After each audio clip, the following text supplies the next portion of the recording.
నమస్తే నేను Chandana. Welcome to great Andhra. ఇప్పటివరకు ఉన్న టాప్ స్టోరీస్ చూద్దాం. ఆ మాటలు అబద్ధాలే, 15,000 కోట్ల అప్పు మననెత్తినే. చంద్రబాబు నాయుడు, నిర్మలా సీతారామన్, నారాయణ అండ్ కో అందరూ ఇన్నాళ్లు పలికిన మాటలన్నీ అబద్ధాలేనా? రాష్ట్రం మీద రాజధాని నిర్మాణ భారం మోపుతున్నారని ప్రజలు భయపడుతున్నదే నిజమవుతోందా? కేంద్రం ఉదారంగా సాయం చేస్తున్నది అని చెప్పిన మాటలన్నీ అబద్ధాలేనా అనే సందేహాలు ఇప్పుడు కలుగుతున్నాయి. అవి పూర్తిగా అబద్ధాలే.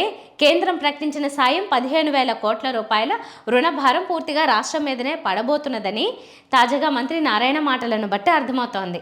చంద్రబాబు నాయుడు సర్కారు గద్దె ఎక్కిన తర్వాత కేంద్రంలో మోదీ సర్కారు ప్రవేశపెట్టిన బడ్జెట్లో రాజధాని అమరావతి నిర్మాణానికి 15,000 కోట్ల రూపాయల సాయం ప్రత్యేకంగా ప్రకటించారు. రాష్ట్రం మొత్తం మురిసిపోయింది. మోదీ సర్కారుకు ధన్యవాదాలు చెప్పుకుంది. రాష్ట్ర ప్రభుత్వం మేం సాధించుకొచ్చాం అని డబ్బా కొట్టుకుంది. బడ్జెట్ ప్రవేశపెట్టిన రోజునే కేంద్ర మంత్రి నిర్మలా సీతారామన్ ప్రెస్ మీట్లో మాట్లాడుతూ ఏపీ రాజధాని నిర్మాణం కోసం ఆ 15,000 కోట్ల రూపాయలను ప్రపంచ బ్యాంకు, ఏడీబీ బ్యాంకు కలిసి అందిస్తాయని అన్నారు. రుణం వారు నేరుగా రాజధాని నిర్మించే సిఆర్డీఏకు అందిస్తారని, ఆ రుణ చెల్లింపులు మాత్రం కేంద్రమే చేస్తుందని ఆమె విస్పష్టంగా ప్రకటించారు. ఆ తర్వాత పలు సందర్భాల్లో సిఆర్డీఏ సమీక్ష సమావేశాల్లో కూడా ఈ అప్పు ప్రస్తావన వచ్చింది. ప్రతిసారి మంత్రి నారాయణ ఒకే అబద్ధం చెబుతూ వచ్చారు. రుణం సిఆర్డీఏ నేరుగా తీసుకుంటుంది, చెల్లింపులు కేంద్ర ప్రభుత్వం చేస్తుంది అంటూ వచ్చారు. పలు సందర్భాల్లో ఇదే మాట చెప్పారు. అప్పు మనం తీసుకుంటాం, చెల్లింపులు వాళ్ళవి అన్నారు. తీరా ఇప్పుడు మంత్రి నారాయణ మాట మారుస్తున్నట్టుగా కనిపిస్తోంది. 60,000 కోట్ల రూపాయలను ఒకే ఒక్క అమరావతి ప్రాజెక్టు మీద ప్రభుత్వం పెట్టడం కరెక్టు కాదని, రాష్ట్రం గురించి పట్టించుకోవాలనే వాదనను లేవనెత్తుతున్న వైసీపీకి కౌంటర్ ఇవ్వడానికి ఆయన కొత్త కథలు చెబుతున్నారు. అమరావతి స్వయం సమృద్ధి ప్రాజెక్టునని, ప్రజలపై ఒక్క పైసా భారం పడకుండా రాజధాని నిర్మిస్తామని ఆయన అంటున్నారు. రైతులకు కేటాయించిన తర్వాత మిగిలిన ప్లాట్లను విక్రయించడం ద్వారా వచ్చిన డబ్బులతో ప్రపంచ బ్యాంకు, ఏడీబీ రుణాలను తీరుస్తామని ఆయన అంటున్నారు. ఈ రుణాలను సిఆర్డీఏ ఎందుకు తీర్చాలి? ఇన్నాళ్ల పాటు ఆ రుణాలను తీర్చబోయేది కేంద్రమే అని చెప్పారు కదా. ఇప్పుడు ఇలా మాట మార్చి ప్రజలను మోసగిస్తున్నారా అనే అనుమానం అందరిలో కలుగుతోంది. సభాష్ రేవంత్ అంటున్న బీజేపీ ఎమ్మెల్యే, తెలంగాణ ముఖ్యమంత్రి రేవంత్ రెడ్డి చేసిన పని భేష్ అని ఏపీకి చెందిన బీజేపీ ఎమ్మెల్యే కొనియాడుతున్నారు. తెలంగాణ ప్రభుత్వం బెనిఫిట్ షోలు రద్దు చేయడాన్ని, టికెట్ల రేట్లు పెంచకూడదన్న నిర్ణయాన్ని విశాఖకు చెందిన బీజేపీ ఎమ్మెల్యే విష్ణుకుమార్ రాజు సమర్థించారు. కాంగ్రెస్ ముఖ్యమంత్రి రేవంత్ రెడ్డికి మద్దతుగా ఆయన నిలిచారు. బెనిఫిట్ షోట్లు రద్దు చేయడం మంచిది అంటూ ఇది తన సొంత అభిప్రాయంగా చెప్పారు. దానివల్ల లబ్ధి పొందుతున్న వారు ఎవరో కానీ పేదలు, సినీ పిచ్చి ఉన్నవాళ్ళు తమ సొమ్ములు పోగొట్టుకుంటున్నారు అని ఆయన అన్నారు. ఇప్పుడు తొక్కిసలాట్లు జరిగి ప్రాణాలు పోగొట్టుకుంటున్నారని ఆవేదన వ్యక్తం చేశారు. ఆమె రేవతి అనే లేడీ చనిపోయినప్పుడు వెంటనే సంతాపం తెలియచేసి ఇమీడియట్గా హాల్ నుంచి బయటికి వెళ్ళిపోవాల్సిన అవసరం ఉంది. ఎందుకంటే దురదృష్టం కొలిది ఆవిడ చనిపోవడం జరిగింది. ఇంకా ఎక్కువసేపు ఉన్నా ఎక్కువ మంది కూడా ఇబ్బంది పడే పరిస్థితి వచ్చి ఉండేది. కాబట్టి ఏదైతే చట్టము ప్రభుత్వము ఏ చర్యలైతే తీసుకుంటుందో ఆ చర్యలు ఎవరిపైననే తీసుకోవాలి. అది ఒక సినిమా యాక్టరా కాబట్టి వాళ్ళకి పెద్ద పెద్ద హోదా ఉంది, ఎక్కువ మంది వాళ్ళకి ఫ్యాన్స్ ఉన్నారు అనేది ఉండకూడదు. ఎవరికైనా చట్టం ఒకటే, తప్పనిసరిగా చట్టం చేసుకుని వెళ్ళాలి. ఇప్పుడు సినిమా యాక్టర్ గారికి అయితే బోల్డ్ మంది ఎక్కడెక్కడి నుంచో ఇతర రాష్ట్రాల నుంచి, ఇతర ప్లేసుల నుంచి చూడటానికి వెళ్ళి పరామర్శలు చేస్తున్నారు. అరే దురదృష్టం కొలిది చనిపోయిన ఆమెకి ఎవరన్నా ఒక్క రాజకీయ నేత వెళ్ళి చేశారా? అంటే మిగిలిన వాళ్ళు కొంతమంది వెళ్తే వెళ్ళి ఉండొచ్చు. బయట నుంచి వెళ్ళి అల్లు అర్జున్ గారికి సంఘీభావం తెలిపారు. అది దట్స్ డిఫరెంట్ ఇష్యూ. బట్ ఏది ఏమైనా డిఫరెన్స్ ఆఫ్ ఒపీనియన్స్ ఉన్నాయి. ఇప్పుడు పల్లా శ్రీనివాస్ గారు నిన్న స్టేట్మెంట్ చూశాను, ఇది బెనిఫిట్ షోస్ ఆపకూడదని. నా యొక్క ఉద్దేశం బెనిఫిట్ షోస్ ఆపేయాలి. ఎందుకంటే బెనిఫిట్ షో దేని గురించి బెనిఫిట్ షో? దాని వలన ఏమవుతుంది, విపరీతంగా క్రేజ్ ఉన్న వాళ్ళు 300 రూపాయల టికెట్ 900 రూపాయలు. ఏంది? అట్లాగే పోనీ డబ్బులు పక్కన పెడదాం, విపరీతంగా క్రౌడ్స్ వచ్చేసి వేలాది మంది వచ్చేసి స్టాంపేడ్లు అవ్వకుండా ఉండటానికి బెనిఫిట్ షోలు రద్దు చేస్తేనే మంచిది. రొటీన్ ప్రకారము ఇంకా ముందుగా ఇంకొకటి డెఫినెట్గా అటువంటి పెద్ద పెద్ద స్టార్స్, పెద్ద పెద్ద హీరోస్ లేకపోతే హీరోయిన్స్ ఒక సినిమా హాల్కి వెళ్ళినప్పుడు అటువంటి షోలో నిర్వహిస్తున్నప్పుడు లోపలికి వెళ్ళేటప్పుడు తప్పనిసరిగా పోలీస్ వారికి ఇన్ఫామ్ చేయాలి. ఫుల్గా ప్రొటెక్షన్ ఉండి పోలీస్ క్లియరెన్స్ ఇచ్చిన తర్వాతే మనం వెళ్ళాలి. లేకపోతే అన్యాయంగా అమాయకుల ప్రాణాలు కోల్పోవటం అనేది చాలా చాలా దురదృష్టము, బాధాకరమైన విషయము. అట్లాగే అబ్బాయి ఇంకా ఫుల్గా కోలుకోలేదు. అది కూడా చాలా బాధ అనిపించే విషయం. ఎవరు చేసిన తప్పు ఇది? ఎవరు మలనది అయి ఉండాలి.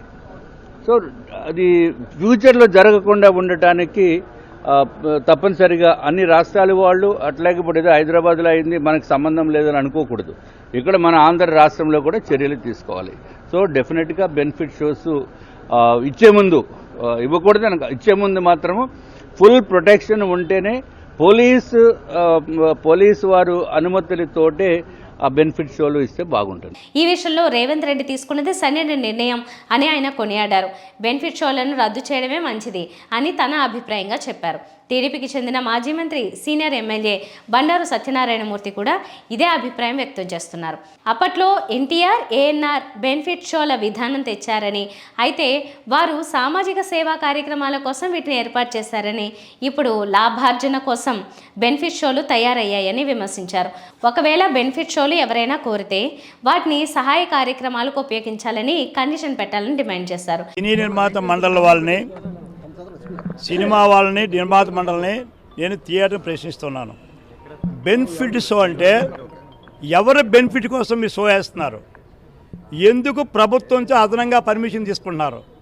అంటే మీ లాభాల కోసం ప్రభుత్వం బెనిఫిట్స్ అనుమతి ఇవ్వాలా? బెనిఫిట్ ఎవరి కోసం? సమాజం కోసం. ప్రభుత్వం ఇస్తున్న పర్మిషను ప్రభుత్వం ఎప్పుడు ఇవ్వాలా? బెనిఫిట్ షోకి ప్రజాశ్రేయస్ ఉన్నప్పుడే పర్మిషన్ ఇవ్వాలా.